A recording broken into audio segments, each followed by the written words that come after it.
Good afternoon, everyone. Welcome to Group 8 presentation.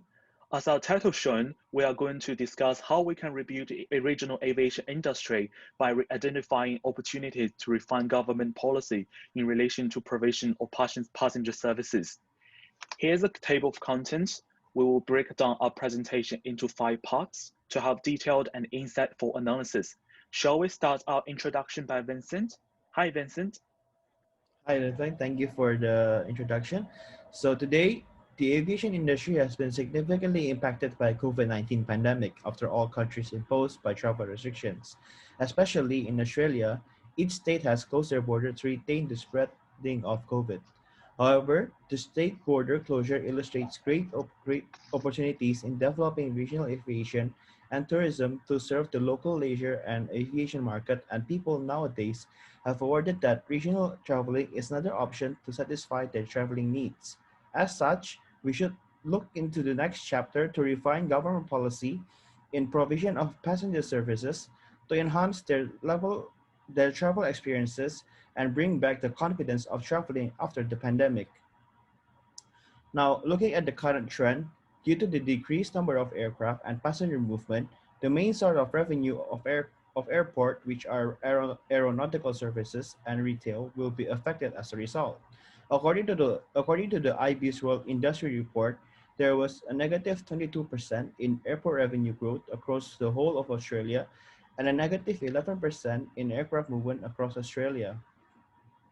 Now, moving forward for risk for airport and airline, firstly, there will be less revenue and less fund, where there will be less capital and can be used to innovate and renovate to provide better experiences to passengers.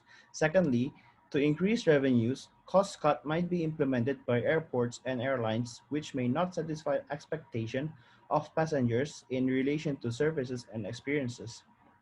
Moving on to government action in supporting regional service, there are a few support from government such as funding regional tourism.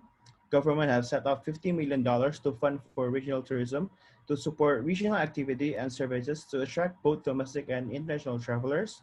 Secondly, by keeping airlines flying into regional destinations, government have been paying Qantas up to $165 million in order to keep their aircraft flying. And lastly, by dance and rents, which were government given out $150 million to airlines in order to cover losses during the COVID-19 pandemic. Lastly, I would like to talk about government regulation and policies. The RAAAA partnered up with the Australian Aviation Association Forum in 2016 in order to help in the development of aviation policies, which included in investing in aviation, future R&D, policy alignment, modernizing the regulation, and lastly, enhancing coordination with industries and government. Also, there are a few government programs such as the RASS and the RAAP. However, we have identified some other opportunities to refine other government policies and regulations. Let's pass this to Linford. Thanks very much, Vincent. As he mentioned, there are so many great opportunities in regional aviation market. I'm going to depth into those opportunities in my part. Before we look into it, I want to bring out a concept which is passenger-centric marketing approach. Nowadays, aviation industry has always put safety, efficient availability, and comfort as the major factors when shaping policies and services. However, the research paper done by Tygo shows that the attractiveness is now also playing an important role to influence the perception of quality received by passengers. As such, airport and airlines can either enhance services provided themselves or lower the price to enhance the perceived information by passengers. As a result, passenger-centric approach has untapped opportunities that can use to heighten the level of service provision, which we should focus on. Because passengers are important part of industry rebuild. So our group has created an insightful marketing research distributed randomly to people from all age groups to better understand the current marketing trend, passenger services, preferences, and concerns to obtain this information, identifying opportunities to refine policies in relation to passenger services. Here are some of the results.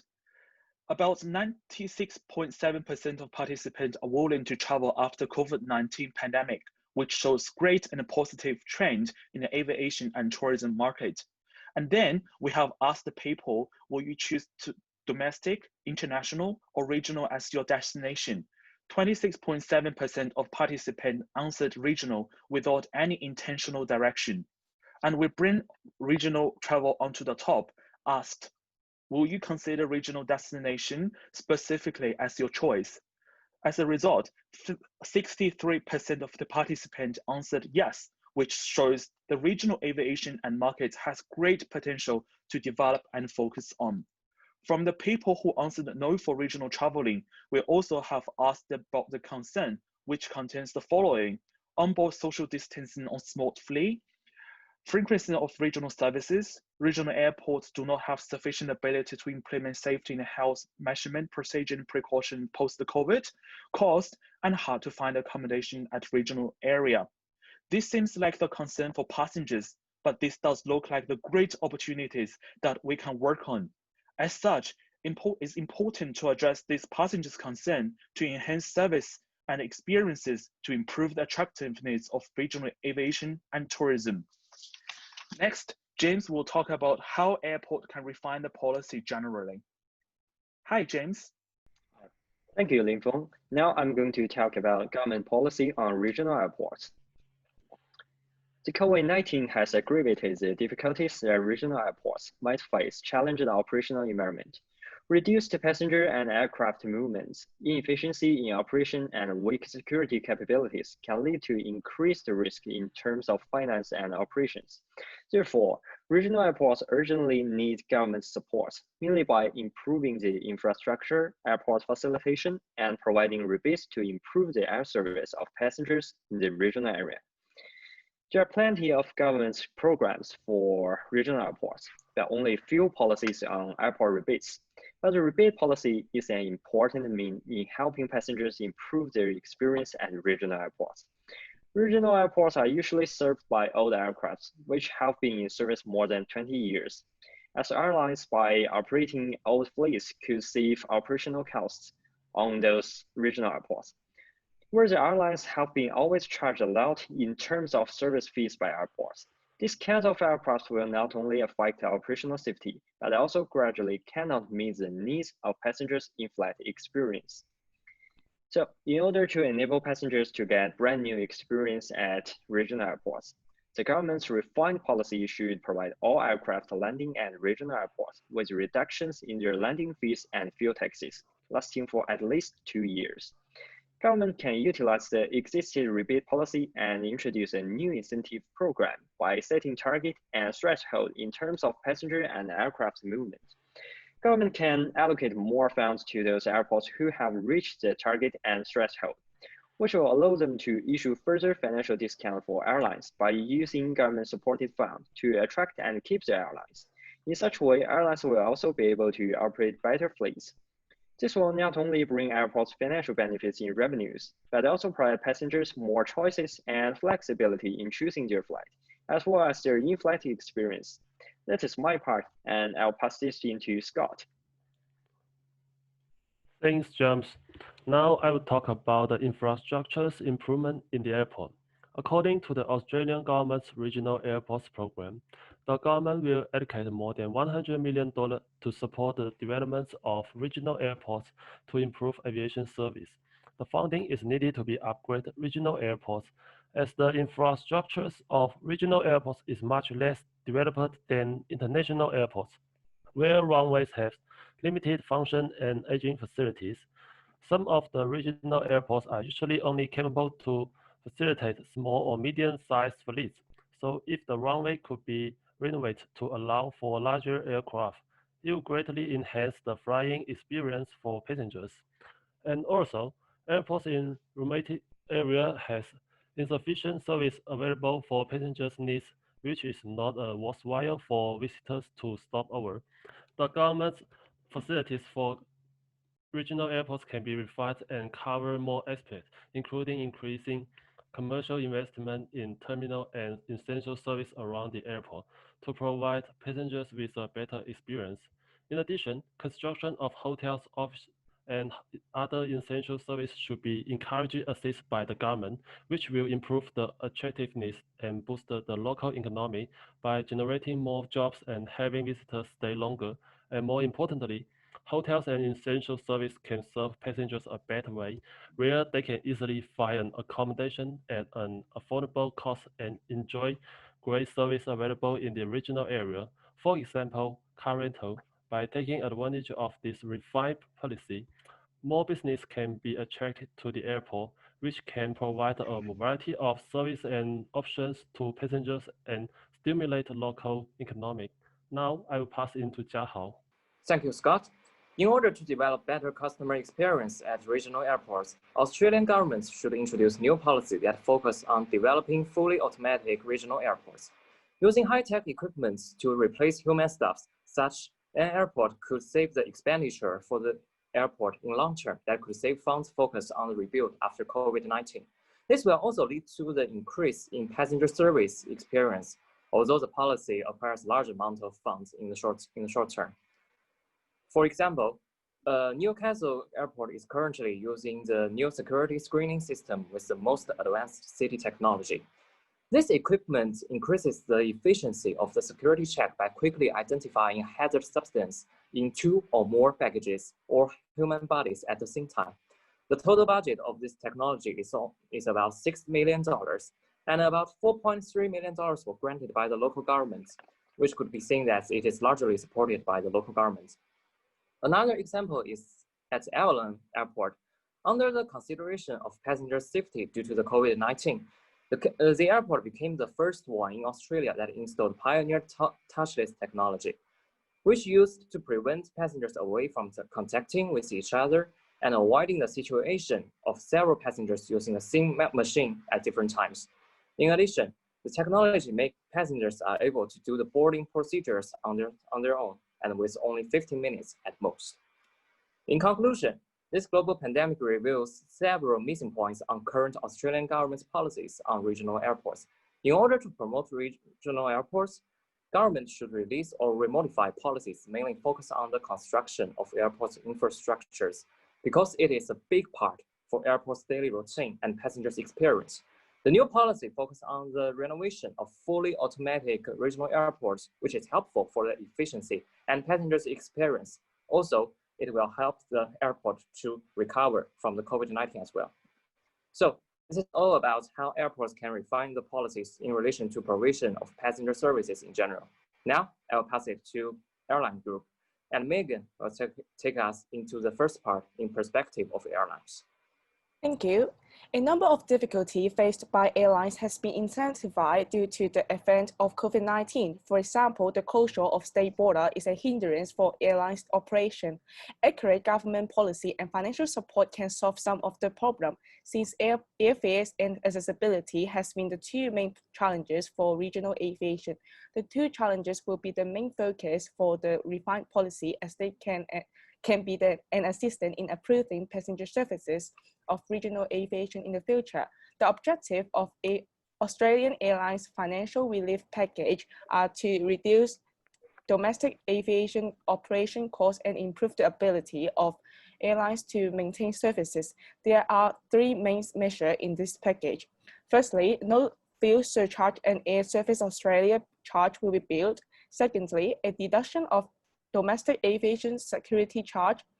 It also offsetting higher running costs from the proposed regional security screening requirement. Although this package can lower and prevent the increasing operation costs, airport charge is still the main reason causing the problem of high airfares. Airlines claim that has had a significant harmful effect on airlines' ability to work in regional area.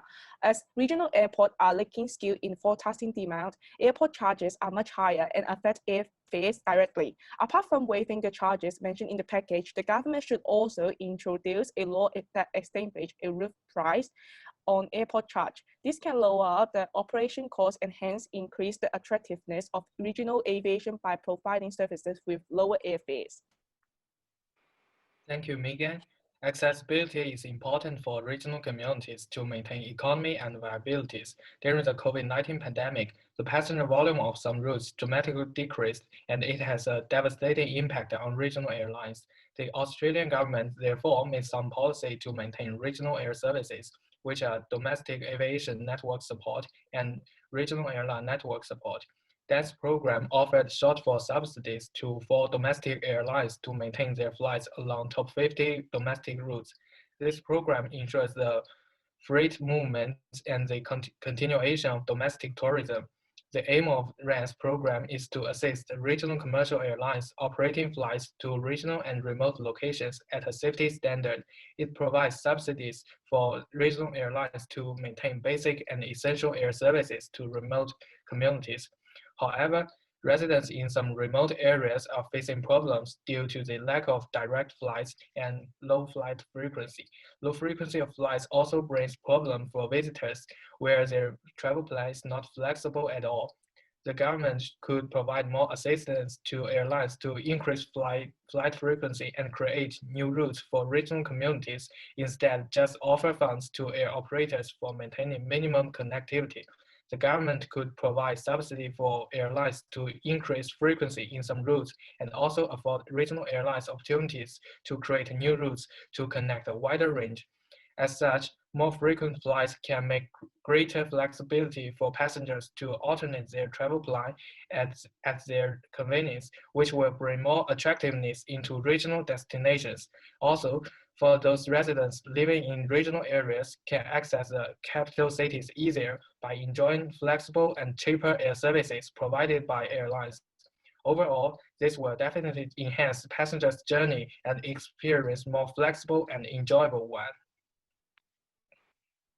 Thanks for that, Chris. So moving on, the objective of the Regional Airlines Funding Assistance Program is to assist air service operators in providing services to regional and remote locations to continue to remain financially viable throughout the unprecedented downturn in aviation due to COVID-19. The program will provide cash flow assistance where required according to certain criteria. The program is seen as a last resort option where all other reasonable strategies to manage an air operator's position have been undertaken, including seeking assistance through other federal and state government support programs like we've talked about in this presentation. The program started on April 1st, 2020 and runs through for 9 months until the end of the year or until funding is exhausted. And the Australian government announced a total of $100 million across 2019, 2020, and 2020 to 2021 for the program. The amount of the grant will be subject to negotiation with the airline based on financial information provided with the application. It is anticipated that most grants will be between $100,000 and $5 million, depending on the complexity of the airline's operations and financial and cash flow position. The grant funds would be used to support the continuing operation of the airline for eligible air service activities. So a pro would be that for this program that it would avoid regional air service operators from going bankrupt and ensuring that they have the cash flow to stay afloat, while a con is that even operators that may not be well run and managed business may receive huge grants from the government. So moving on to refined policy, firstly is the incentive program. So in the incentive program, an increase in certain revenue percentage or passenger growth percentage, it will give the government a reason to give away grants and expect results back. So they wouldn't just be giving away grants for no reason, they'd be expecting results in return. That would be the incentive program, while the service package would be about, since accommodations can be a hindrance for passengers to travel to regional areas, packages with airfares and accommodation together can be an attraction for passenger services, as finding accommodation in regional destinations is a common concern for passengers, and introducing these service packages could be of great help to customers. And in terms of the outcome, this would result in air services working to get grants and customers getting attractive service packages. And I'll now pass it on to Lin Feng for the conclusion. Thank you very much, Yash. To conclude our presentation, we have identified great opportunities and a high level of confidence in leisure and aviation market, especially in the regional areas. There are supportive government policies across the industry, which might be enhanced more in different perspectives. Together, each individual players can utilize their strengths and collaboratively work together to refine the policies and rebuild tomorrow's sky. At the end of the presentation, as a Group 8 leader, I want to say thank you to everyone for your great contribution during this hard time.